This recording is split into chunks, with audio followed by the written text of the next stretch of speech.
নিচে রাস্তা নাই, মাঠ নাই, খেলাধুলার জায়গা নাই, খেলবে না। আপনি দেখবেন যত স্ক্রিনে থাকুক না কেন, যদি খেলার জায়গা পায় বাচ্চারা কিন্তু আর স্ক্রিনে থাকে না। খেলতে খেলতে খেলতে খেলতে টায়ার্ড হয়ে এসে এক সময় গিয়ে স্ক্রিন ধরে ঠিকই, কিন্তু ওরা খেলে।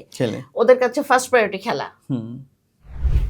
তাইলে আপনারা অনেক কিছু করতে পারেন, গার্জিয়ান চাইলে অনেকভাবে অনেক রকম করতে পারে। এক নাম্বার হচ্ছে যে খাওয়ার সময় আপনি গল্প করতে করতে খান, ওকে খাওয়ান গল্প করতে করতে, এঙ্গেজ হওয়া। হ্যাঁ, আপনি যদি সম্ভব না হয়, যদি আপনি কেয়ার গিভারের কাছে রেখে যান, সে কাজের মানুষ, তার কাছে রেখে যান, তাইলে ওই ব্যাপারটা আপনার জন্য টাফ। কারণ আপনি অফিসে আছেন, আপনি কাজের লোকে বলছেন যে তুমি ওকে মোবাইল দিও না, তুমি ওর সাথে গল্প করে করে খাও, তুমি ছোটবেলায় কী করছো না করছো এই সমস্ত গল্প বলে, ওরা শুনবে না।